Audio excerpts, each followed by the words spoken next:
My name is Gavin Evans, and this is my review of Beverly Hills Cop 2.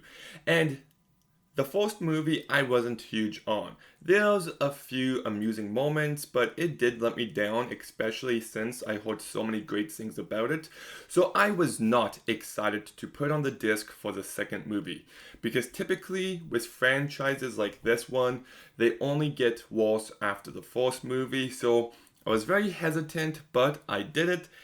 And this movie is better in every single way. It's a much funnier movie, it's much more entertaining, and if I ever want to watch Eddie Murphy in a Beverly Hills Cop movie, I will just put on this one. And I didn't realize this movie was directed by Tony Scott, the same man who directed Top Gun, who directed Deja Vu, Man on Fire, which is very underrated, True Romance, among other movies. I haven't seen Crimson Tide yet, but I gotta get to it. But he directs this movie very well, but what really elevates this movie is Eddie Murphy. I said in my review for the first movie, he was fine, he tries his best, but here he's legitimately amazing. He gives such a great comedic performance filled with personality and energy and life, and I'm not even sure if he was given a script. I feel like they just told him to ad-lib and just say the first thing that comes to mind.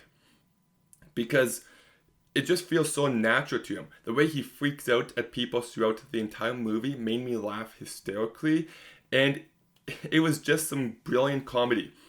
And it's so over the top too. Like, he is staying at this house and he gets there and there's a construction crew. So then he makes up this ridiculous story and he's just so over the top about how he's the guy in charge of inspections and they got the wrong plans and they have to shut down construction, and he says it all so he can just stay in this house for a few days.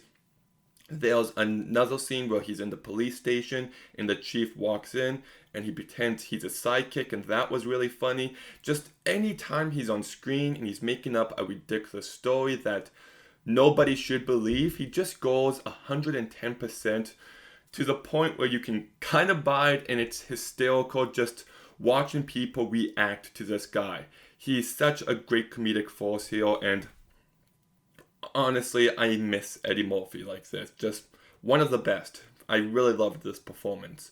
Then you've got Judge Reinhold, who does a pretty good job. He's not the star by any means, but he plays this part well. You've got John Ashton, who I do think is the weaker actor of the three main guys. He's still fine, but there's moments where he's very unconvincing. You've got Gilbert R. Hill, who does a good job, and the rest of the cast does a pretty fine job. You do got a few cameos. Chris Rock, in his first film performance, is in this movie for like 5 seconds, but those 5 seconds made me laugh. You've also got Gilbert Gottfried, who... I love this guy. I think he's got great comedic timing too, and even though he's only in this movie for like 2 minutes, I love the little bit we got of him. So if you want to go into this movie just to laugh, you'll definitely get that. It's a really funny movie.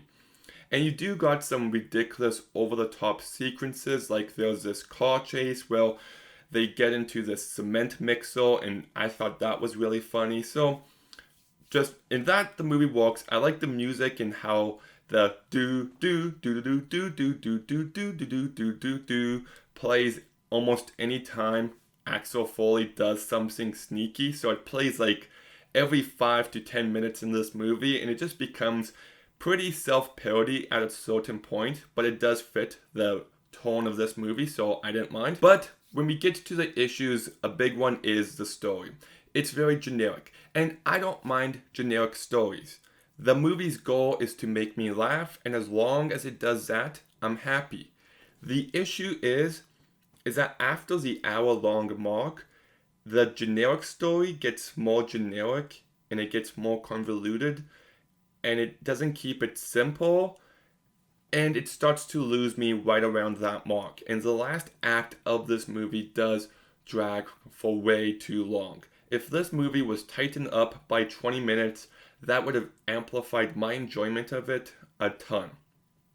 Because, yeah, the last act just did not work for me. But, look, I don't really got much else to say about this movie. It's a comedy. It made me laugh. It did its job. Eddie Murphy is legitimately amazing in this movie. So if you go into this movie expecting and wanting that, you'll be happy. If you want a ungeneric story and a really deep, meaningful comedy, then you're just not going to get that here. Know what you're in for, have fun, it's well directed, well acted, just have some fun with this movie. I'm going to go ahead and give Beverly Hills Cop 2 a 7 out of 10. There's simply no one like Eddie Murphy. People sometimes wonder why I don't take award shows seriously, and it's because performances like this one don't get recognized. Hell, if you ask me, I honestly believe Eddie Murphy should have been nominated for Best Supporting Actor in Shrek. I know he got nominated for a BAFTA for that, but the guy's just one of a kind. So, anyways, did you watch Beverly Hills Cop 2? What did you think about it? Do you agree with me that it's much better than the first in every way? Let me know in the comments down below. Make sure you like, make sure you comment, make sure you subscribe. Stay tuned for some more videos soon. And Gavin.